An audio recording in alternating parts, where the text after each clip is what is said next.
ঝিনুকের দ্বিতীয়বার ঘুম ভাঙল ফ্রেশ লেমনগ্রাসের একটা তরতাজা সুগন্ধে। চোখ মেলে তাকাতেই ড্রেসিং এরিয়ায় ভেজা গায়ে কোমরে শুধু তোয়ালে জড়িয়ে দাঁড়িয়ে থাকা রুদ্রকে দেখতে পেল ও। বিশাল বড় আয়নাটার সামনে দাঁড়িয়ে ভেজা চুলগুলোকে মুছতে ব্যস্ত। উন্মুক্ত কঠিন শরীরের ওই নিখুঁত ভাঁজগুলো সব সময়ের মতো ঝিনুকের ভেতরে আবার একটা অদ্ভুত শিহরণ জাগাতে শুরু করলো। গলার কাছটা শুকিয়ে কাঠ, চোখ দুটো চিপে বন্ধ করে নিল ও। আচ্ছা, মানুষটাকে বিবস্ত্র দেখলেই ওর মনটা এমন ছটফট করতে থাকে কেন? সারা শরীর জুড়ে একটা টান অনুভূত হয়। ওই বস্ত্রহীন শরীরটাকে একবার ছুঁয়ে দেখার একটা ভীষণ লোভ কাজ করে ভেতরে। মানসিকতা কি খারাপ হয়ে যাচ্ছে ওর? বিকৃত মস্তিষ্ক হয়ে যাচ্ছে ওর? ইস, এরকম বাজে চিন্তাধারা কেন আসছে? চোখ দুটো চেপে বন্ধ করে নিজের মাথা মুন্ডহীন ভাবনাতেই মত্ত ছিল ঝিনুক। হঠাৎ করে শুষ্ক অধরজোড়ার উপর সিক্ত নরম চুম্বন অনুভব করল ও। সারা শরীর জুড়ে যেন 1000 ভোল্টের বিদ্যুৎ খেলে গেল। চমকে উঠে বড় বড় চোখ করে তাকালো সামনের দিকে। Good morning darling. Darling? Who? You dear wife. Why do you kiss me? মন চাইলো তাই। এবার বলো তো, আমাকে দেখে চোখটা বন্ধ করে নিলে কেন? কই না তো। নিজের হাজব্যান্ডকে উইদাউট ক্লোথ দেখে ভিতরে অনুভূতি জায়গাটা খুব স্বাভাবিক প্রিন্সেস। এতে চোখ বন্ধ করে নেওয়ার কিচ্ছু নেই। রুদ্রর এইভাবে সরাসরি বলা কথাগুলো সবসময় বিব্রত করে তোলে ঝিনুককে। কে বলেছে আমি তোমাকে দেখছিলাম? বয়েই গেছে আমার তোমাকে দেখতে। আচ্ছা, তাই বুঝি। বলেই রুদ্র ঝিনুকের পাশে বসে সামান্য ঝুঁকে গেল ওর উপর। ঝিনুকও সাথে সাথে নিজেকে ব্ল্যাঙ্কেটের তলায় পুরোটা ঢুকিয়ে নিল। মৃদু হেসে রুদ্র বলল, গেট আপ, তাড়াতাড়ি ফ্রেশ হয়ে নাও, একসাথে ব্রেকফাস্ট করব, তারপর আমি আবার বেরোবো। ঝিনুক মুখের উপর থেকে চাপা সরিয়ে জিজ্ঞেস করল, কখন ফিরবে? কেন এখন থেকেই মিস করছো আমায়? Very funny. রুদ্র, আমার মোবাইলটা। পাবে না। কিন্তু কেন? কি করবে মোবাইল দিয়ে? আমি একা একা ঘরে কি করব? সময়টা কেটে যাবে। তাছাড়া রোহানের সাথে কথা বলিনি কয়েকদিন হয়ে গেল। রুদ্রর চোখে মুখের অভিব্যক্তি কঠিন হতে শুরু করলো। বিবস্ত্র শরীরের নিখুঁত বাঁক এসে আরও গভীর হয়ে উঠছে ধীরে ধীরে। চোয়ালের পেশি শক্ত হয়ে উঠল। কি দরকার রোহানের সাথে, জানতে পারি? রুদ্রর দিকে লক্ষ্য না করেই নির্দ্বিধায় ঝিনুক বলল, তেমন কোনো দরকার নেই, শুধু কথা বলবো। কতদিন হয়ে গেল আমি হোস্টেল থেকে চলে এসেছি, ওদের সাথে তো আর দেখাও হয়নি। You know what, I miss them, specially Rohan. ও না থাকলে আমি যে কী করে এতগুলো বছর একা একা থাকতাম জানি না। এই দিনগুলো সারভাইভ করতে ও আমাকে খুব হেল্প করেছে, একটা বন্ধুর মতো। মাঝে মাঝে মায়ের মতো করে আমার খেয়াল রেখেছে। আমি খেলাম কি না, আমি ঘুমালাম কি না, আমার শরীর ঠিক আছে কি না, সবটা খেয়াল রেখেছে শুধু ও। একদম অপরিচিত নতুন একটা জায়গায় নিজেকে মানিয়ে নিতে পেরেছিলাম শুধু ওর জন্য। আর এনাফ, জাস্ট স্টপ ইট। তোমার কাছে এত কিছু শুনতে চাইনি আমি। সারাদিনের পক পক করার এনার্জি কোথায় পাও তুমি? মুখটা বন্ধ রাখতে পারো না একটু সময়? নামেই বড় হয়েছ, কাজে কর্মের স্বভাবে এখনো সেই ছন্ন ছাড়া চেদি মেয়েটাই রয়ে গেছো। চেঞ্জ করো নিজেকে। কথাটা শেষ করেই প্রচণ্ড রাগে দরজাটা সজোরে বন্ধ করে দিয়ে ঘর ছেড়ে বেরিয়ে গেল রুদ্র। আচমকা হওয়া এই মেজাজের পরিবর্তনে ঝিনুক সেই ছোটবেলার মতোই ভয় পেয়ে গেল। রাগে লাল হয়ে যাওয়া চোখগুলো সেদিনও ওকে ভয় পাইয়ে দিত, আর আজও তার ব্যতিক্রম কিছু হয়নি। কিন্তু ভালো মানুষটা এভাবে হঠাৎ কেন রেগে গেল বুঝতে না পেরে বিভ্রান্ত ঝিনুক বোকার মতো বসে রইল বিছানার উপর। তবে রুদ্রর এই কঠিন ব্যবহার ছোটবেলার থেকে বেশি আঘাত করল আজ। ছোট থাকার এই এক সুবিধা, আবেগ অনুভূতিগুলো অপরিণত হওয়ার কারণে কষ্ট, যন্ত্রণা, খারাপ লাগা এগুলোর পরিমাণটাও অনেক কম থাকে। কিন্তু পরিণত বয়সে এগুলোর তীব্রতা যে অনেক বেশি। না চাইতেও ঝিনুকের গালে নোনা জলের ভিড় জমালো। আধার একটি নির্ঘুম রাত কাটানোর পর ক্লান্ত শরীরে এদিক ওদিক পায়চারি করে চলেছে মীরা। রুদ্রহীন এই জীবন কোনোদিনই শান্তি দেয়নি ওকে। তবে আজকাল যন্ত্রণাটা বাড়ছে মনের ভিতর। বেদ ওমবাবুর কিছু জরুরি কাজ দেখার জন্য শহরে গেছে কদিনের জন্য। এমন সময় দরজায় নক হওয়ার শব্দ হতেই মীরা তাকালো সেই দিকে। ভিতরে আয়। দরজা ঠেলে ভেতরে ঢুকে এলো শ্যামলী। আজ থেকে রুবির অনুপস্থিতির কদিন ওই কাজ করবে রুদ্রের উইংয়ে। আমাকে ডেকেছিলেন ম্যাডাম? দরজাটা বন্ধ করে দে। মীরার ঘরে উপস্থিত আরও একজনের নজর স্থির হয়েছে শ্যামলীর উপর। শ্যামলী দরজাটা চেপে আটকে দিয়ে ভেতরে এসে দাঁড়ালো। আজ থেকে তুই ছোট রাজাবাবুর ঘরের দিকটায় কাজ করবি, তাই তো? হ্যাঁ ম্যাডাম। শুনেছি তোর ভাইয়ের ডায়ালিসিস চলছে, কিডনি ট্রান্সপ্লান্ট করানোর কথা বলেছেন না ডক্টর? শ্যামলী চমকে উঠে তাকালো মীরার চোখের দিকে। এক ঘাতক অভিসন্ধিতে ওই চোখের মণি দুটো যেন চকচক করছে। শ্যামলী বুঝতে পারলো মানুষটা ওকে এখানে এমনি এমনি ডাকেনি। একটা শুকনো ঢোক গিলল ও। সেদিন ছোট রাজাবাবুর টোস্টে ভুল বাটার লাগিয়ে দেওয়ার জন্য উনি ওকে কাজ থেকে বার করে দিয়েছিলেন। রানিমার কাছে অনেক অনুরোধ করে তারপর কোনো রকমে রাজি করানো গেছে ছোট রাজাবাবুকে ওকে কাজে রাখার জন্য। ওর জন্য যে কাজটা ভীষণ দরকার, ওর ভাইয়ের চিকিৎসার একমাত্র ভরসা এটা। এখন এই মহিলা আবার কি চাইছেন ওর থেকে? ভেবেই গলার কাছটা শুকিয়ে এলো শ্যামলীর। কোনো রকমে কাঁপা কাঁপা গলায় উত্তর করলো ও। জি জি হ্যাঁ, আমার ভাইয়ের কিডনিতে ছোট থেকেই একটা সমস্যা ছিল, সেটাই এখন 20 লাখ টাকা। Not a matter of joke, you know. Shyamali মীরার কথার তাৎপর্য বুঝতে পারল না। মানে? 20 লাখ টাকা পেলে তোর ভাইয়ের চিকিৎসাটা ভালোভাবে হয়ে যাবে বলে আমার মনে হয়। শুধু তাই নয়, বাকি টাকা দিয়ে তুই দূরে কোথাও গিয়ে একটা নিজের বাড়িও কিনে নিতে পারিস। তখন এই কাজটাও তোকে আর করতে হবে না, তাই না? শ্যামলী এবার ঘামতে শুরু করলো। কাজের লোক হওয়ার কারণে সারাদিন মুখ বুজে কাজ করে গেলেও এই কাজের লোকেরাই হয়তো বাড়ির প্রতিটা মানুষের ব্যক্তিত্বকে খুব ভালো করে জানে। কে কেমন, কে কখন কি করতে পারে সবটা।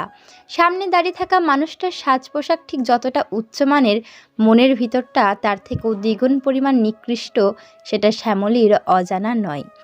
কিন্তু ওর কাছে একসাথে 20 লাখ টাকাটাও তো অনেক। এই টাকাটা যে ওকে সমস্ত চিন্তা সংশয় থেকে এক নিমিষে মুক্তি দিতে পারে, সেটাও তো অস্বীকার করার জায়গা নেই। এখানে কাজ করে এতগুলো টাকা একসাথে জড়ো করতে 20-25 বছর লেগে যাবে, কিন্তু এখনই টাকাটা হাতে পেয়ে গেলে এত বছর অপেক্ষা করতে হবে না। আর ভাইয়ের কিডনি ট্রান্সপ্লান্টটাও হয়তো হয়ে যাবে। ডক্টর সিং তো কল করেছিলেন পরশু, একজন ডোনার পাওয়া গেছে। শুধু টাকার জন্য পিছিয়ে আসছে ও। তো কি করতে হবে আমায়? ঘরের কোণে সোফায় বসে থাকা মানুষটার ঠোঁটের কোণায় ক্রূর হাসি ফুটে উঠল। গম্ভীর গলায় বলল ঈশান।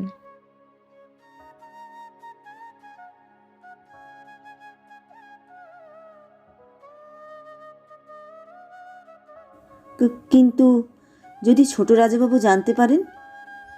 তুই শুধু এই কাজটা করবি, টাকাটা আমার কাছ থেকে নিবি, আর এই বাড়ি ছেড়ে চলে যাবি ওই রাতেই। আর কোনো কিছু ভাবতে হবে না তোকে। শ্যামলী মীরার চোখের দিকে কিছুক্ষণ তাকিয়ে থেকে কিছু একটা ভাবল, তারপর বলল, হয়ে যাবে ম্যাডাম। সাথে সাথে মীরা আর ঈশানের চোখের কোণায় কুটিলতায় ভরা খুশির ঝলক দেখা গেল স্পষ্ট। এক ঘাতক অভিসন্ধিকে পরিণাম দেওয়ার নিষ্ঠুরতায় সমৃদ্ধ হলো দুজনের মস্তিষ্ক। একটা 17x12 এর ঘরে মেঝেতে হাত পা চোখ বাঁধা অবস্থায় পড়ে আছে বিশাল। কোথায় আছে, কেন আছে, কিভাবে আনা হয়েছে কিছুই জানে না ও। শুরু থেকেই চোখের উপর কালো পট্টিটা বেঁধে দেওয়া হয়েছে ওর। কতক্ষণ ধরে পড়ে আছে তার কোনো হিসাব নেই, কারণ সময়ের জ্ঞান হারিয়েছে ও ইতিমধ্যেই। অনেকবার চিৎকার করে কাউকে ডাকার চেষ্টা করেছে, কিন্তু কেউ সাড়া দেয়নি। আশপাশ থেকে একটা কাকপক্ষীর আওয়াজও কানে আসছে না। তাই চুপ করে বসে অপেক্ষা করা ছাড়া আর তো কোনো উপায় নেই। বেশ অনেকক্ষণ পর কারোর পায়ের আওয়াজ শুনতে পেল বিশালের কানে। ভালো করে মনোযোগ দিয়ে শোনার চেষ্টা করলো। 1 জন 2 জন 3 জন, 4 জন, 5 জন, মোট 13 জনের পায়ের আওয়াজ শুনতে পেয়েছে ও। তবে তাদের মধ্যে 2 জন এগিয়ে আসছে এই ঘরের দিকেই, বাকিরা বাইরেই দাঁড়িয়ে আছে। ওম সিং শেখাওয়াতের মতো একটা মানুষের প্রধান দেহরক্ষী তথা সিকিউরিটি ইনচার্জ ছিল বলে কথা, তাই চোখ বন্ধ করে শুধু শব্দের উৎস অনুসরণ করে শত্রুপক্ষের উপস্থিতি টের পাওয়া এই বিষয়ে প্রশিক্ষণ বিশালের ছিল। সেটাকেই কাজে লাগালো এই মুহূর্তে। কিন্তু এরা কারা? শেখাওয়াত প্যালেসের বাউন্ডারিতে ঢুকে এইভাবে ওকে তুলে নিয়ে আসার সাহস আর কার হতে পারে? কিন্তু যেখানে আনা হয়েছে সেই জায়গাটা ওর চেনা নয় একেবারেই, তাই হিসাব মেলাতে পারছে না কিছুতেই। দুজোড়া পদক্ষেপ এগিয়ে আসছে ওর দিকেই। নিজের অবস্থার জন্য ভয়, উদ্বিগ্নতা এইসব ওর স্বভাবে নেই কোনো কালেই। তাই চুপচাপ স্থির হয়ে বসে বিশাল অপেক্ষা করতে লাগলো চোখের এই কালো পট্টি খোলার, আর সেটা খুলেও গেল একটানে। অনেকক্ষণ চোখ বাঁধা থাকার কারণে দৃষ্টি সাময়িক ঝাপসা হয়ে রইল। চারিপাশটা একবার চোখ বুলিয়ে দেখার চেষ্টা করলো বিশাল। বেশ বড় একটা রুম, পুরোটাই কাঠের তৈরি। ওকে যেখানে বসানো হয়েছে তার ঠিক উপরেই একটা স্যাম্প শেডের মধ্যে হলদে আভায় জ্বলতে থাকা বাল্ব ঝুলছে। বাইরে হাওয়ার আওয়াজটা স্বাভাবিকের তুলনায় অনেকটাই বেশি। কান পাতলে মনে হচ্ছে যেন ঘরটার উপর স্পিডে কোনো ট্রেন ছুটে চলেছে। সচরাচর পাহাড়ের একদম মাথায় অবস্থিত জায়গাগুলোতে হাওয়া এইভাবে অবাধে বইতে থাকে। ঘরটায় একটাই মাত্র জানালা, বন্ধ কপাটগুলো সেই হাওয়ার তীব্রতায় কাঁপছে থরথর করে। ঘরের ভেতরের তাপমাত্রা অনেকটাই কম, স্যাঁতস্যাঁতে একটা গন্ধ চারিদিকে বিদ্যমান। এই জায়গাটা বিশালের জানার বাইরে। মাথার উপর জ্বলতে থাকা আলোর চারপাশে একটা মিশকালো অন্ধকার বিরাজ করছে। সেই অন্ধকারে দাঁড়িয়ে থাকা ছায়ামূর্তি দুটোকে চিনতে একটু অসুবিধা হয়নি বিশালের। রুদ্রর সাথে অভি। রুদ্র, আমাকে এভাবে কেন উঠিয়ে নিয়ে এসছো? আর আর এটা কোন জায়গা? বিশালাকার সোফাটা ছেড়ে উঠে দাঁড়ালো রুদ্র। তোমার মনে হয় তুমি আমাকে কোনো রকম প্রশ্ন করার পজিশনে আছো বিশাল? কিন্তু আমি তো এবার কিছুই করিনি। তো আমি কোথায় বললাম তুমি কিছু করেছো? আমি তো একটু কথা বলার জন্য তোমাকে এনেছি। কি কথা? কতটা, ঠিক কতটা জানো তুমি বিশাল? কোনো রকম হেয়ালি ছাড়া রুদ্রর এই সরাসরি করা প্রশ্নটা বুঝতে বিশালের মস্তিষ্কের কিছুটা সময় লাগলো। বুঝতে পারছো না আমি কিসের কথা বলছি? বুঝতে পেরেছি তুমি কিসের কথা বলছো। এটা বুঝতে পারছি না যে কেন জিজ্ঞেস করছো। তুমি ঠিক বলেছো, আমি তোমাকে প্রশ্ন করার পজিশনে নেই, কিন্তু তবুও একটা প্রশ্ন আমাকে ভীষণ বিরক্ত করছে। সবটা অনেক আগে থেকে জানা সত্ত্বেও প্ল্যানটা সেই দিনকেই কেন এক্সিকিউট করা? রুদ্র ঠোঁটের কোণে মৃদু হাসিটা ধীরে ধীরে প্রসারিত হতে হতে বুকের রক্ত হিম করা অট্টহাসিতে রূপান্তরিত হলো।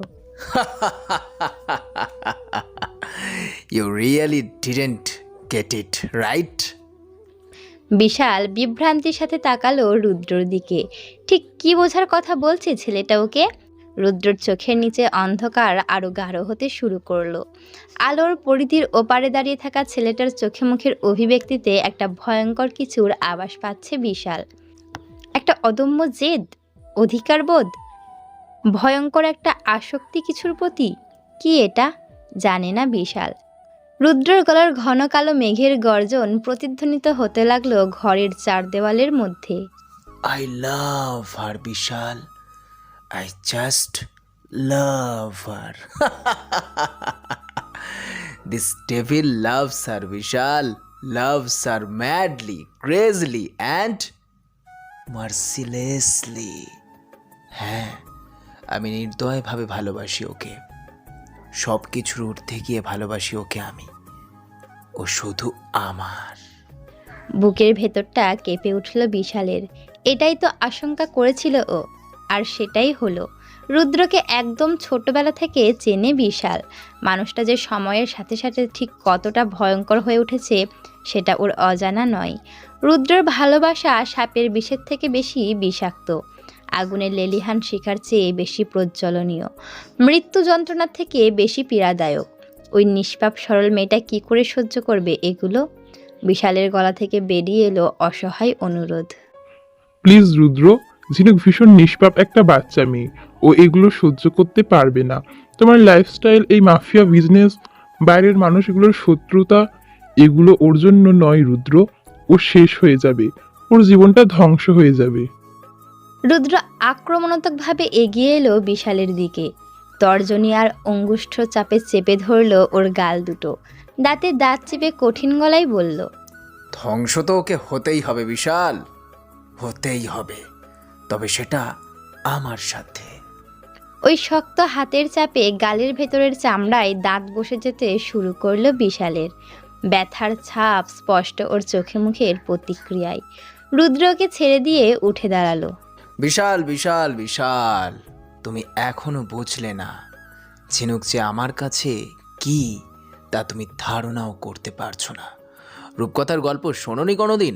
সব ডেভিলদের একটা প্রাণভোমরা থাকে বিশাল, তার মধ্যেই ডেভিলের জীবনটা লুকিয়ে থাকে। ঝিনুক আমার জন্য সেই প্রাণভোমরা না। এটা আজ থেকে শুরু হয়নি, এটা প্রথম থেকেই ছিল, ওর জীবনের একদম প্রথম দিন থেকে। ওর জন্ম এই পৃথিবীতে শুধু আমার জন্য। শেষ তো সেদিন হবে যেদিন আমি শেষ হব। আমার ধ্বংস বিনা ওর ধ্বংস নেই। যেদিন এই ডেভিল নরকে যাবে সেদিন ওকে সাথে করে নিয়ে যাবে। এই পৃথিবীতে যেদিন এই শয়তান থাকবে না সেদিন ঝিনুকও থাকবে না। এটা পাগলামি রুদ্র, পুরো পাগলামি। পাগলামির এখনও কি দেখেছ? শুধু তোমার মেয়েকে কথা দিয়েছি যে তোমাকে আঘাত করব না, তাই ওই মুখটা খোলার জন্য এখনো বেঁচে আছো তুমি, না হলে অনেক আগেই। এবার কাজের কথা আসি। সবটা জানা সত্ত্বেও ঝিনুককে না বলার কারণ? কোনো কারণ নেই রুদ্র। মেয়েটার সাথে ছোট থেকে অনেক অন্যায় করেছি আমি। বলে না, মানুষের মূল্য দূরে যাওয়ার পর বোঝা যায়। ঝিনুক যখন হোস্টেলে চলে গেল, অদ্ভুতভাবে মনটা ভারী হয়ে গেল আমার। ভাবলাম ঠিক হয়ে যাবে, কিন্তু না, হলো না। আরো বেশি করে খারাপ হলো। দেখা করতে গেলাম, ওর পাপা ডাকটা একবার শুনতে মন কাঁদতো। বাড়িতে থাকাকালীন আগে পিছে সারাদিন পাপা পাপা, ভেতর থেকে একটা অপরাধ বোধে জর্জরিত হচ্ছিলাম। কিন্তু শাস্তি হয়তো আগে থেকেই ধার্য করা ছিল আমার জন্য। মেয়েটা দেখা করতো না, বুঝলাম। ভালোবাসার মানুষের প্রতি কেউ যদি অভিমান করে বসে, তাহলে সেই অভিমানের তীব্রতা ঠিক কতটা হয়। নয়না মিশার কাছে সেই গুরুত্বটা আমি কোনোদিন পাইনি, যতটা ওই মেয়েটার কাছ থেকে পেয়েছি। কিছু সম্পর্ক বোধহয় সত্যি বিধাতা নিজের হাতে গড়েন। জানি না পরের জন্ম বলে আদৌ কিছু হয় কিনা। যদি হয় তাহলে ঝিনুককে নিজের মেয়ে হিসাবে পেতে চাই। এ জন্মের করা অপরাধগুলোর প্রায়শ্চিত্ত না হয় ওই জন্মেই করে নেব। খুব শখ করে মেয়েটাকে বাড়ি ফিরিয়ে এনেছিলাম, ভেবেছিলাম নিজের কাছে রাখবো। মেয়েকে যে ভালোবাসাটুকু বাবা হিসেবে কোনোদিন দিতে পারিনি, সেটা দেব। কিন্তু কি থেকে কি হয়ে গেল দেখো। আফসোস হয় সেদিন ওকে বাড়ি ফিরিয়ে না আনলেই হয়তো ভালো হতো।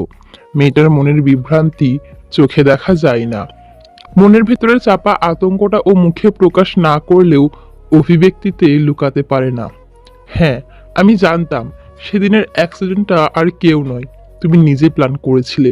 কিন্তু কিসের জন্য? শুধু ওই বাচ্চা মেয়েটাকে বিয়ে করার এই জঘন্য পরিকল্পনাটা এক্সিকিউট করবে বলে? তোমার কি মনে হয় এটা জানার পর ঝিনুকের অবস্থা ঠিক কি হতে পারে? মেয়েটা দুনিয়াদারির এখনো কিছু বোঝে না।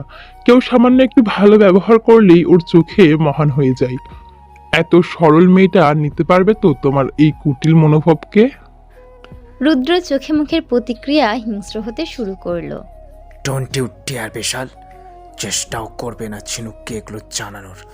আর একবারও যদি দেখেছি ওকে আমার থেকে দূরে পাঠানোর চেষ্টা করেছো, তাহলে বিশ্বাস করো তোমার শরীরের একটা টুকরো অস্তিত্ব এই পৃথিবীতে আর থাকবে না। মেয়েকে কথা দিয়েছি তোমাকে আঘাত করব না, তাই বলে রাস্তাঘাটে চলতে গিয়ে যদি একটা ডাম্পার তোমাকে পিষে দিয়ে চলে যায়, তার দায়ভার কিন্তু আমার নয়। কথাটা মগজে ঢুকিয়ে নাও। বিশাল একভাবে তাকিয়ে থাকে রুদ্রের মুখের দিকে। ছেলেটার চোখে বিদ্যমান আবেগ অনুভূতিগুলো এখনও ও ঠিকভাবে বুঝতে পারছে না। মেয়েটার প্রতি ওর এই অধিকারপূর্ণ মনোভাব মেয়েটার জন্য ভবিষ্যতে কোনো বিপদ ডেকে আনবে, নাকি জীবনের সব না পাওয়াগুলো এই রাস্তাতেই পূরণ হবে ওর বুঝতে পারে না বিশাল।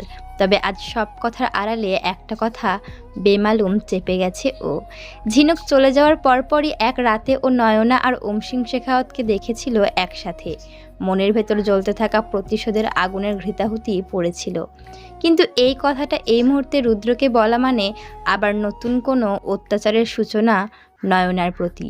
মানুষটা হয়তো ওর সাথে বিশ্বাসঘাতকতা করেছে, হয়তো এখনও করছে, কিন্তু ওর প্রতি মনের মধ্যে যে নরম অনুভূতিগুলো এত বছরে তৈরি হয়েছে সেটাকে তো আর অস্বীকার করতে পারে না ও। আফটারঅল ওর ছেলে মেয়ের মা ও। অপমানটা ওরই হোক, তাই ও চায় যেভাবে আছে শুধু ভালো থাকুক। রাত অনেক গভীর। হঠাৎ টেবিলের উপর বাজতে থাকা মোবাইলের আওয়াজে ঘুমটা ভেঙে গেল ওমবাবু। মাথার কাছে রাখা চশমার বাক্স থেকে চশমাটা পরে নিয়ে স্ক্রিনের উপর নামটা দেখে সাথে সাথেই কলটা রিসিভ করলেন উনি। হ্যালো। Dad, assignment. ওমবাবুর উত্তেজিত কণ্ঠস্বরে ঈশিতাও উঠে বসল বিছানার উপর। হ্যাঁ, কি হয়েছে অ্যাসাইনমেন্টের? বল বল, আমাকে বল। এভাবে নয়, একবার দেবনিবাসে আসবে এক্ষুনি। বাকিদের জানিয়ে দাও আমি এই মুহূর্তে একটা ডিসকাশন চাই। ওমবাবুর উত্তরের অপেক্ষা না করে কল কেটে দিল রুদ্র। ওমবাবু তাড়াতাড়ি সংগঠনের সাথে জড়িত সকলকে এমার্জেন্সি অ্যালার্ট পাঠিয়ে দিয়ে নিজে তৈরি হয়ে নিলেন। এত রাতে এইভাবে কোথায় যাচ্ছ? সব কথায় নিজের নাক গলানোটা কি খুব জরুরি সীতা? হ্যাঁ, রাত হয়েছে, ঘুমো না। ঈশিতা আর কথা বাড়ালো না, কারণ এই মানুষটার সাথে কথা বাড়ানো মানে যেচে অপমানিত হওয়া। বিয়ে করার পর থেকে মানুষটার দিনরাত অপমানে ওর আত্মমর্যাদা আত্মসম্মান বলে আর কিছু বাকি ছিল না। আজ প্রায় দীর্ঘ ৩৩ বছরের দাম্পত্যে সেই সম্মান সেই মর্যাদাকে পুনরায় অর্জন করতে পারেনিও কোনো দিন। তাই আজ আর চেষ্টাটাও করে না। প্রথম প্রথম ভেবেছিল সবটা ছেড়ে দিয়ে চলে যাবে, কিন্তু তারপর জীবনে বেদ এলো। আর তাছাড়া বাবা মাহীন জীবনে দাদা ভাইদের উপর বোঝা হয়ে উঠতে চায়নিও কোনো দিন। একবার আহত দৃষ্টিতে ওমবাবুর দিকে তাকিয়ে চুপচাপ নিজের মতো শুয়ে পড়ে ঈশিতা। ৩৩টা বছরের যন্ত্রণা চোখের কোণ হয়ে ঝরে পড়তে থাকে। রাত প্রায় ২টো। ঘুমন্ত পাহাড়ের নিস্তব্ধতা গোটা চরাচরকে একটা রহস্যের চাদরে মুড়িয়ে রেখেছে যেন। এরই মাঝে দেবনিবাসের বেসমেন্টে চলছে একটা ভীষণ জরুরি বৈঠক। সবটা আমাদের হাত থেকে বেরিয়ে যাচ্ছে ধীরে ধীরে রুদ্র। কেন? কোথায় গাফিলতি থেকে যাচ্ছে আমাদের? কোথায়? ১৪০ কোটির পর আজ এত বড় ডিলটা। হে আর্মসগুলো অন্য কারোর হাতে পড়ার কথা তো ছিল না, কিছুতেই না। মাল গেছে, সেটা যদি ছেড়ে দিই তাহলেও মিস্টার হর্নের ব্যাপারটাকে কিভাবে ম্যানেজ দেব? হ্যাঁ, উনি তো পরিষ্কার জানিয়েছেন মালগুলো যাতে ইন্ডিয়ান মার্কেটে না যায়। তাই জন্যই তো পুরোটা হাওয়াইতে এক্সপোর্টের ব্যবস্থা নেওয়া হয়েছিল। এই ঝামেলাটা সামলাবো কি করে? সেটা না হয় তুমিই ভাবো ড্যাড। ওমবাবু তাকালেন ছেলের মুখের দিকে। ছেলেটার চোখে মুখের অভিব্যক্তি ভয়ানক কঠিন। মানুষটা যে কোনো একটা বিষয় নিয়ে ভীষণভাবে রেগে রয়েছে সেটা স্পষ্ট বোঝা যাচ্ছে। তুই কি বলতে চাইছিস? এতটাও বোকা তুমি নও যে বুঝতে পারছো না ড্যাড। সেদিন বারবার করে বললাম সব সত্যিটা আমাকে বলতে, কিন্তু না, তারপরেও তুমি কিছু একটা লুকিয়ে যাচ্ছ। কিন্তু আমি... রুদ্র হাত দেখিয়ে থামিয়ে দিল ওনাকে। প্লিজ ড্যাড, এই মিথ্যের ঝুড়ি আমাকে শুনিও না। এতে পরবর্তীতে কেরিয়ারের সাথে ঝামেলার সৃষ্টি হবে কিনা জানি না, তবে আজ যেই আঘাত আমার হাতে লেগেছে সেটা কাল হয়তো গলায় লাগবে। মাফ করবেন ছোট রাজাবাবু, এখন সময় নিজেদের মধ্যে ঝামেলার নয়। ওখানে কি হয়েছে একটু খুলে বলুন আমাদের। 1 ঘন্টা আগেই খবর পেয়েছি রক্ষীদের একজনকে নাকি স্পটে শ্যুট করে দিয়েছে। আসলে সর্বটা জানতে পারলে ভালো হতো। ছেলেটার বাড়ির লোককে ইনফর্ম করতে হবে আমাকে। যেই সময় গাড়ি আসার কথা ছিল গাড়ি ঠিক সেই সময়ই এসে পৌঁছেছিল সুনীল। শুধু কন্টেনারটা খালি ছিল, কোনো ভায়োলেন্স নেই, কোনো ঝামেলা নেই, শুধু মাল গায়েব। ড্রাইভারদের জিজ্ঞাসাবাদ করে যেটা বুঝলাম, মাঝ রাস্তায় কেউ ওদের মাথায় বন্দুক ঠেকিয়ে অ্যাজ এক্সপেক্টেড মুখ ঢাকা ছিল। ওরা কাউকেই দেখতে পায়নি, তবে ওদের মধ্যে একজন তোমার জন্য একটা মেসেজ ছেড়েছে ড্যাড, কিন্তু কথার মানেটা ঠিক ধরতে পারছি না। শুনে দেখো, কিছু বোঝো কি না। আমার জন্য? কি বলেছে তোমাকে বলতে যে পাপের ঘোড়া পূর্ণ হয়েছে, সে ফিরছে নিজের জিনিস ফিরিয়ে নিতে। ড্যাড, এবার তো অন্তত বলো কিসের কথা বলছে ওরা, কিসের পাপ আর কোন জিনিস? আচ্ছা, কোনোভাবে কি অর্জুন মানে বড় পাপার সাথে এর কোনো যোগাযোগ? মানে আমি বলতে চাইছি, এমনটা কি হতে পারে যে বড় পাপাই এগুলো করাচ্ছে? ওমবাবু চিৎকার করে উঠলেন। না না না না না, সেটা সম্ভব নয়, কোনোভাবেই নয়। কারণ অর্জুন তো উত্তেজনার বশে কিছু একটা কথা মুখ ফসকে বলতে গিয়েও থেমে গেলেন ওমবাবু। অর্জুন কি ড্যাড? অর্জুন অর্জুন নয়। অর্জুন শহরে এলে সবার আগে আমি খোঁজ পাবো, তাই এটাও নয়। গ্রেট, তাহলে আর কি, এইভাবেই চলতে থাক। অভি, নেক্সট অ্যাসাইনমেন্টের প্ল্যানটা যখন করবি তখন আমাকে সাথে নিয়ে করিস। নেক্সট বার আমি নিজে যাব গাড়ির সাথে, দেখি কে এই গডফাদার আর তার কত দম। রুদ্রর কথা শুনে আঁতকে উঠলেন ওমবাবু। গডফাদারের পরিচয় নিয়ে যদি ওনার আশঙ্কা সত্যি হয়, তাহলে রুদ্র আর তার মুখোমুখি হওয়া মানে তো এক নিমেষের মধ্যে সেটা শেষ হয়ে যাবে। সবটা শেষ। খোলা চোখের সামনেই ভেসে উঠল বিষাক্ত স্মৃতি থেকে উঠে আসা চলমান দৃশ্যপটগুলো। একরাশ নরম সোনালি চুলের ঢল ছিল সে অপরূপা নারীর মাথায়, কিন্তু সেদিন ওনার মনে সেই চুলগুলোর প্রতি আর কোনো লালসা ছিল না, কোনো অভিলাষ ছিল না ওই নরম তুলতুলে শরীরটার প্রতি। তাই তো যেই চুলগুলোর মধ্যে নিজেকে ডুবিয়ে দিতে চেয়েছিলেন, যার গন্ধে নিজেকে হারাতে চেয়েছিলেন, সেগুলোকেই সেদিন জোরপূর্বক হাতের মুঠোয় পেঁচিয়ে ধরে হিড়হিড় করে টানতে টানতে নিয়ে গিয়েছিলেন উঁচু পাহাড়ের ধারে। গলায় দড়ির ফাঁস লাগিয়ে ঢাল ঘেঁষে গজিয়ে থাকা মোটা কপুরের গাছটার ডালে নিজের হাতে ঝুলিয়ে দিয়েছিলেন সবথেকে আকাঙ্ক্ষিত নারীটিকে। দিনের আলো ফুটতে সেদিন গোটা উত্তরাখণ্ড দেখেছিল ফাঁস লাগানো দুটো নিথর শরীরকে ঝুলতে সেই কপুর গাছের ডালে। এক পৈশাচিক আনন্দে আনন্দিত হয়েছিলেন তিনি। মরে গেলে সেই দর্প, ঔদ্ধত্য, ক্ষমতা, তীব্র শারীরিক বল ঠিক কোথায় যায়? এই প্রশ্নটাই ছুড়ে দিয়েছিলেন ঝুলে থাকা প্রাণহীন পুরুষ শরীরটার দিকে। অপেক্ষা করছিলেন মৃতদেহ থেকে জবাব পাওয়ার, কিন্তু পেয়েছিলেন গায়ে কাটা দেওয়া একরাশ নিস্তব্ধতা। সেই নিস্তব্ধতা ওনার বুকে এক স্বর্গীয় শান্তি বয়ে এনেছিল, চরম শান্তি। ক্ষমতা, আধিপত্যের জগতে নিজের নিশ্চিত ভবিষ্যতের শান্তি, ওনার পরবর্তীতে ওনার সাম্রাজ্যকে এগিয়ে নিয়ে যাওয়ার উত্তরাধিকারী পাওয়ার। ওমবাবুর চোখমুখের পরিবর্তিত অভিব্যক্তি মন দিয়ে দেখছে রুদ্র। ধীরে ধীরে কপালের মাঝের ভাঁজগুলো আরও গাঢ় হচ্ছে ওর। ড্যাড। ওমবাবু নিজের ভাবনায় মত্ত, কোনো সাড়া করলেন না। রুদ্র আবার ডাকলো, ড্যাড। চমকে উঠলেন ওমবাবু। হ্যাঁ হ্যাঁ, কিছু বলছিস? বলছি বাড়ি যাও, অনেক রাত হয়েছে, রেস্ট করো গিয়ে। এত রাতে এভাবে আসতে হলো। মোমো চিন্তা করছে নিশ্চয়ই। যাও, বাড়ি চলে যাও। আপনারাও যান, তবে সবাই চোখ কান একটু খোলা রাখবেন। কোথাও কোনো রকম অস্বাভাবিক কিছু দেখলে নির্দ্বিধায় আমাকে জানাবেন। সবাই এক এক করে বেসমেন্ট ছেড়ে বেরিয়ে গেলেও ওমবাবু ঠাই বসে রইলেন। কিছু বলবে? ওমবাবু বেশ খানিকক্ষণ তাকিয়ে রইলেন রুদ্রর দিকে।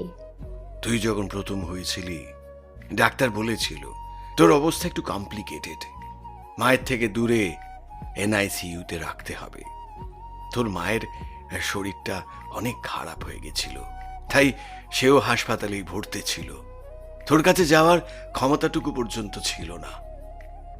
এনআইসিইউতে যখন বাকি কমপ্লিকেটেড কেসগুলোর মায়েরা ব্রেস্ট ফিড করাতে আসতো ওই নিয়ম করে, তখন তোর কাছে আমি থাকতাম।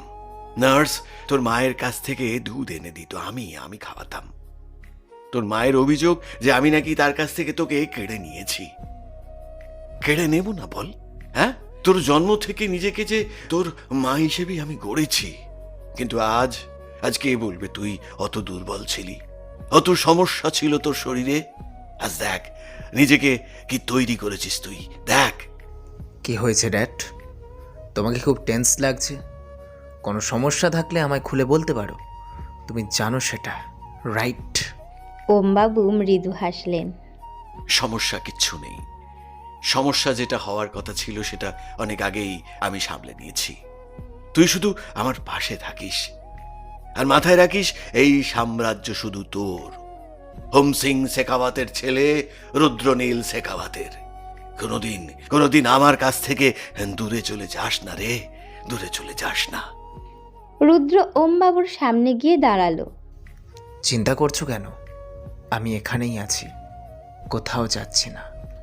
না, হাঁটু মুড়ে ওনার পায়ের কাছে রুদ্র বসেনি, কারণ এটা ওর স্বভাব বিরুদ্ধ। ও জীবনে কারোর সামনেই নত হতে শেখেনি কোনো দিন। ওর হাঁটু ভাঁজ হয় কেবল একটা মানুষের সামনে, যার সামনে নির্দ্বিধায় মাথা নত করতে পারে ও, যার সামনে ঝুঁকে বসে তাকে আলিঙ্গনবদ্ধ করতে পারে ও। সবাইকে তো পাঠিয়ে দিলি, তুই বাড়ি ফিরবি না? একটা দীর্ঘশ্বাস বেরিয়ে আসে রুদ্রর ভেতর থেকে। দর্পেপূর্ণ আওয়াজটা আজ ম্লান শোনালো যেন। ফিরবো। কি হয়েছে? কোনো সমস্যা? জানি উত্তর দিবি না, তবুও না জিজ্ঞেস করে থাকতে পারি না। তুই চলে যাও ভি, রাত অনেক হলো। আমি একটু ফ্রেশ হয়ে তারপর বাড়ি ফিরবো। হাতটা ওইভাবে কি দরকার ছিল বলতো? কতটা রক্ত বেরোচ্ছে। নতুন কিছু নাকি? এই শরীরটাকে বস্ত্রের তুচ্ছ আবরণ থেকে মুক্ত করলে দেখতে পাবি এমন অনেক ক্ষত আছে, যেগুলো মিলিয়ে গিয়েও কোথাও একটা গভীর চিহ্ন ছেড়ে গেছে। আর আজকের চোটটা নতুন করে লাগেনি রে, পুরোনোটাই আঘাতে জেগে উঠেছে। আমি বাইরে অপেক্ষা করছি, ফ্রেশ হয়ে আয়, তোকে ড্রপ করে দিয়ে আমি ফিরবো। রুদ্র তাকালো অভির দিকে। ছেলেটা মাঝে মাঝে অবাধ্য হয়ে ওঠে ভীষণ, কিন্তু তবুও ওর উপর উঁচু আওয়াজে কথা বলতে পারে না রুদ্র।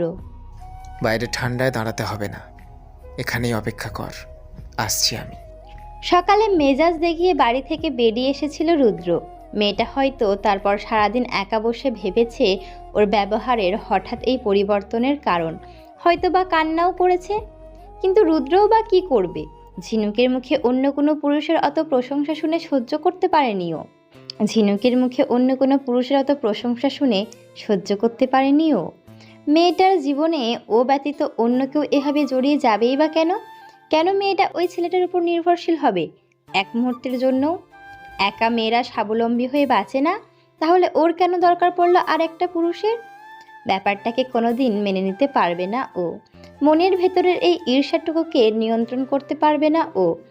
আচ্ছা, ও কেন বোঝে না এই অনুভূতিগুলো? কেন বোঝে না ওর মনের ঈর্ষাটুকুকে? কেন বুঝতে চায় না যে ও ঠিক কতটা দুর্বল ওর প্রতি? সবটা মুখে বলাটা কি ভীষণ জরুরি? আজ যদি নিজের মুখেও ভালোবাসার কথা স্বীকার করে, তাহলে ভবিষ্যতে সবটা সত্যি জানার পরও কি মেয়েটা ওকে প্রতারকের আসনে বসাবে না? সারাদিনে মেয়েটার সাথে আর কথা হয়নি ওর। দিনটা এতটাই ব্যস্ততার মধ্যে কেটেছে যে সেই দুপুরে শুধু একবার কল করে খোঁজ নিয়েছে শ্যামলীর থেকে মেয়েটার। ব্রেকফাস্ট করেনি ও। দুপুরে একবার দরজা খুলে খাবারটা ভেতরে নিয়ে আবার দরজা বন্ধ করে দিয়েছে। সন্ধেবেলা ঈশিতা ডেকে পাঠিয়েছিল বলে বেশ কিছুক্ষণ ঈশিতার সাথে গিয়ে সময় কাটিয়েছে। বন্ধ ঘরে বসে বসে সারাদিন ও করছেটা কি সেটা জানা নেই রুদ্রর। বাড়ি গিয়ে হয়তো দেখবে ওই নিষ্পাপ মায়াবী মুখটায় জমেছে শ্রাবণের একরাশ ঘন কালো মেঘ। না না, এখন তো অনেক রাত, হয়তো ঘুমাচ্ছে ও নিশ্চিন্তে। ডিনারটা কি করেছিল? অ্যাসাইনমেন্টের চক্করে খোঁজ নেওয়া হয়নি আর। 7-5 ভাবতে ভাবতে স্নানটা সেরে নিল রুদ্র। দেবনিবাসে একটা পার্সোনাল ঘর আছে ওর, ওমবাবুরও আছে, বেদেরও আছে। রুদ্রর ঘরে টুকটাক জামা কাপড়ও রাখা আছে। সেখান থেকে একটা ক্যাজুয়াল টি শার্ট আর ট্রাউজার পরে নিয়ে বেরিয়ে এলো বাইরে। অভি তখনও ওখানেই অপেক্ষা করছে ওর। চল। অভি হাতে ধরে রাখা জ্যাকেটটা এগিয়ে দিল ওকে। লিভিং রুমের বড় দেওয়াল ঘড়িটা ঘুমন্ত শেখাওয়াত প্যালেসের নিস্তব্ধতা ভঙ্গ করে সশব্দে 3বার ঢং ঢং শব্দে বেজে উঠল। বাড়িতে এই ঘড়িটা শতাব্দী পুরনো সামগ্রীর মধ্যে একটা। একবার পিছন ফিরে ঘড়িটার দিকে তাকিয়ে সময়টা নিশ্চিত করে উপরে নিজের ঘরের দিকে পা বাড়ালো ও। গাড়ি শেখাওয়াত প্যালেসের গেটের কাছে পৌঁছাতেই ঘরের ব্যালকনিতে জ্বলতে থাকা আলোটা চোখে পড়েছিল রুদ্রর। ব্যালকনির ওই ঘন রেলিংয়ের জন্য কারোর উপস্থিত নিশ্চিত করতে পারেনি ও। তবে কি মেয়েটা এত রাতে এই প্রচণ্ড ঠান্ডার মধ্যে ব্যালকনিতেই বসে আছে, নাকি কোনো কারণে আলোটা নিভিয়ে দিতে ভুলে গেছে? ভাবনা চিন্তার মধ্যে এক পা করে সিঁড়ি দিয়ে উঠে এসে ঘরের দরজাটার সামনে দাঁড়ালো রুদ্র। দরজাটা ভেতর থেকে লক করা। পকেট থেকে চাবিটা বার করে যতটা সম্ভব নিস্তব্ধতা বজায় রেখে দরজাটা খুলে ঘরের ভেতরে প্রবেশ করলো ও। বাই চান্স যদি মেয়েটা সত্যিই ঘুমিয়ে গিয়ে থাকে তাহলে যাতে ওর ঘুমটা না ভেঙে যায় সেটা ভেবেই যতটা সম্ভব নীরবতা বজায় রাখলো ও। ঘরে ঢুকতেই দেখলো এই মুহূর্তে সমস্ত ঘর জুড়ে অন্ধকারের আধিপত্য বিস্তার হয়ে রয়েছে। ঘরটা ওর নিজের, তাই এই ঘরের কোথায় কোন জিনিসটা কিভাবে রয়েছে সেটা জানার বা বোঝার জন্য কোনো আলোর দরকার পড়ে না ওর। অন্ধকারের মধ্যেও ও ভালো করে বুঝতে পারলো বিছানায় এই মুহূর্তে কেউ শুয়ে নেই। ধীর পায়ে এগিয়ে গেল ও ব্যালকনির দিকে। ঠিক যেটা ভেবেছিল সেটাই। মেয়েটা এই ঠান্ডার মধ্যে গায়ে একটা পাতলা চাদর জড়িয়ে ওই পাথরের মেঝের উপর বসে সামনে 3-4টে বই খুলে রেখে মন দিয়ে কিছু পড়ছে। মাথাটা নিচু করে রাখার জন্য চোখের চশমাটা বারবার নাকের কাছটায় নেমে আসছে। আগের বছরই চোখের সামান্য পাওয়ার ধরা পড়েছে ওর। তারপর আই চেকআপের ব্যবস্থাটা রুদ্র নিজেই করিয়ে দিয়েছিল, কিন্তু সেটা অবশ্যই মেয়েটার অজান্তে। পড়াশোনা করতে কোনোদিনই ক্লান্তি নেই ঝিনুকের। সারাদিন একা একা ঘরের মধ্যে বিরক্ত হওয়ার থেকে সময়টাকে কাজে লাগিয়েছে ও। তাছাড়া এমনিতেও এই সব কিছুর মধ্যে কদিন ধরে পড়াশোনাটা একেবারেই হয়নি ওর। কলেজ খুলতে আর বেশি দিন বাকি নেই। কলেজ খুললেই ফাইনাল সেমিস্টার শুরু, সামনে আবার ইলেকশন। শুনেছে ইলেকশনের জন্য পরীক্ষার ডেট এগিয়ে আসতে পারে, তাই ও ঠিক করেছে যে কদিন হাতে আছে সেই কদিনের মধ্যে এবার ও এই গ্যাপটা পূরণ করে নেবে। ডক্টর গুপ্তার পড়ানো অ্যানেস্থোলজির এর ভাইটাল পয়েন্টগুলো মন দিয়ে বোঝার চেষ্টা করছিল ঝিনুক। এরই মধ্যে আবার সেই সতেজ লেমন গ্রাসের গন্ধটা নাকে এসে লাগতেই মুখ ঘুরিয়ে দরজার কাছে দাঁড়িয়ে থাকা মানুষটার দিকে তাকালো ও। এক ঝলক দেখে নিয়ে তার উপস্থিতিকে পুরোপুরি উপেক্ষা করে আবার বইয়ের পাতায় মনোনিবেশ করলো ঝিনুক। যে মানুষটার কাছে ও আজও কেবল বেয়াদব, অভদ্র, আদব কায়দাহীন একটা বখাটে মেয়ে, তার কাছে নিজের অস্তিত্বের দাবি নিয়ে না হয় নাই বা গেল। একটা মানুষের বোঝা উচিত তার মুখ থেকে বেরোনো কঠিন শব্দগুলোর তীব্রতা সামনে দাঁড়িয়ে থাকা মানুষটাকে ঠিক কোন পর্যায়ে আঘাত করতে পারে। মনের ভিতর উপস্থিত সেই কঠিন অভিমানী পাহাড়ের গায়ে আজ আরও একটু অভিমানের বরফ জমেছে, বেড়েছে তার আয়তন। কিছুতেই কথা বলবে না ওই মানুষটার সাথে, নিজের মতো নিজে থাকবে, পড়াশোনা করবে, মানুষটার দিকে তাকিয়েও দেখবে না। ঝিনুকের এই ব্যবহার রুদ্রর কাছে প্রত্যাশিত ছিল, তাই বিন্দুমাত্র বিচলিত না হয়ে শান্ত এবং ধীর পায়ে এগিয়ে এলো ও ঝিনুকের একদম কাছে। তারপর একটানে ওর ছোট্ট শরীরটাকে দাঁড় করিয়ে নিজের বুকের মাঝে শক্ত করে জড়িয়ে ধরল। অভিপ্রায় মনের ভেতর সদ্য জমা অভিমানের বরফগুলো এই আবেগঘন আলিঙ্গনের উষ্ণতায় গলিয়ে দেওয়া। আকস্মিক এই ব্যবহারে অপ্রস্তুত ঝিনুক প্রথমটায় হকচকিয়ে গেলেও পরক্ষণেই নিজেকে ছাড়ানোর জন্য হাত পা ছুটতে লাগলো। শরীরের সমস্ত জোর একত্রিত করে রুদ্রর বুকের উপর দুহাতে জোরে চাপ দিল, কিন্তু কোনো লাভ হলো না। রুদ্রর কঠিন হাতের আলিঙ্গন থেকে ও নিজেকে কিছুতেই ছাড়াতে পারল না। কিন্তু আজ মুখ থেকে একটাও আওয়াজ বের করলো না ঝিনুক। ও কিছুতেই কথা বলবে না এই লোকটার সাথে। নিঃশব্দে নিজের যুদ্ধ চালাতে লাগলো ও। হাত পা গোটা শরীরের বল প্রয়োগ করেও যখন কোনো লাভ হলো না, তখন হাতের শক্ত মুঠো দিয়ে রুদ্রর কঠিন বুকের উপর আঘাতের পর আঘাত করলো। কিন্তু তাতে কি, বরং এতে রুদ্রর হাতের বাঁধন আগের থেকে আরও দৃঢ় হলো। সব চেষ্টা বৃথা হতে দেখে এবার ঝিনুক রুদ্রর হাতের উপর জোরে কামড় দিল, কিন্তু কী লাভ? লোহার মতো কঠিন পেশিবহুল শরীরের উপর ওই কামড় না তো 12 বছর আগে কোনো রকম প্রভাব ফেলতে পেরেছে, আর না আজ পারছে। প্রতিক্রিয়াহীন হয়ে রুদ্র একইভাবে ঝিনুককে জড়িয়ে ধরে চুপচাপ দাঁড়িয়ে রইল। ওর হাতের উপর ঝিনুকের দাঁতের চাপ বাড়তে থাকলে সামনের দিকে সামান্য ঝুঁকে রুদ্র মুখটা ঝিনুকের ঘাড়ের কাছটায় নিয়ে যায়। ফিসফিস করে বলে, এইবার যদি দাঁতটা ভেঙে যায় তাহলে কিন্তু আর নতুন করে গজাবে না। একবার ভেবে দেখো ব্যাপারটা কেমন হবে, তখন কিন্তু বলতে পারবে না যে আমি তোমার দাঁত ভেঙে দিয়েছি। কথাগুলো বলার সময় রুদ্র উষ্ণ নিঃশ্বাস ছুঁয়ে গেল ঝিনুকের গলা আর ঘাড়ের কাছটা। চমকে উঠল ঝিনুক। সাথে সাথে মাথা থেকে পা পর্যন্ত যেন একটা হাই ভোল্টেজের বিদ্যুৎ খেলে গেল ঝিনুকের। শিহরিত হলো ওর পুরো শরীর। মুহূর্তের জন্য স্তব্ধ হলো নিজেকে ছাড়ানোর সব রকম লড়াই। এটা কি হচ্ছে ওর সাথে, কেন হচ্ছে? খেয়াল হতে আবার গায়ের সর্বশক্তি দিয়ে নিজেকে ছাড়ানোর চেষ্টায় ব্যস্ত হলো ঝিনুক। এবার রীতিমতো হাত পা ছুটতে শুরু করলো। যেভাবেই হোক এই মানুষটার কাছ থেকে নিজেকে ছাড়াতেই হবে। নিজেকে ছাড়ানোর ক্রমাগত চেষ্টায় কিছুক্ষণের মধ্যেই ক্লান্ত হয়ে পড়ল মেয়েটা। শরীরে আর কোনো জোর অবশিষ্ট নেই ওর। আর রুদ্র একটা যন্ত্রমানবের মতো একটু শক্তি ব্যয় না করে একদম আগের মতো করেই দাঁড়িয়ে আছে ঝিনুককে বুকের মাঝে চেপে ধরে। মনের সবটুকু রাগ, জেদ, শারীরিক বল সবটাই মানুষটার কাছে হেরে যাওয়ার কষ্টে প্রচণ্ড অসহায়তা বাঁধ ভাঙল ওই দুটো চোখের কোলে। রুদ্রর বুকের উপর নিজেকে এলিয়ে দিয়ে ফুঁপিয়ে উঠল ঝিনুক। রুদ্র সামনের দিকে সামান্য ঝুঁকে ওর মাথার উপর নিজের আবেগপূর্ণ অধৈর্যরা ছুঁইয়ে দিল ভীষণ যত্নে। সরি, খুব খুব সরি। এটুকুরি যেন অপেক্ষা করছিল ঝিনুক। মনের সমস্ত দৃঢ়তা, কাঠিন্যতা, সদ্য জন্মানো সমস্ত অভিমানের সমাপ্তি ঘটল মুহূর্তের মধ্যে। এত লড়াই, এত হাত পা চালানো, সব কিছুর অবসান ঘটল একটা সামান্য শব্দে। দুহাতে রুদ্র টি শার্ট আঁকড়ে ধরে ওই চওড়া কঠিন বুকটার মাঝে মুখ গুজে সশব্দে কেঁদে উঠল ঝিনুক।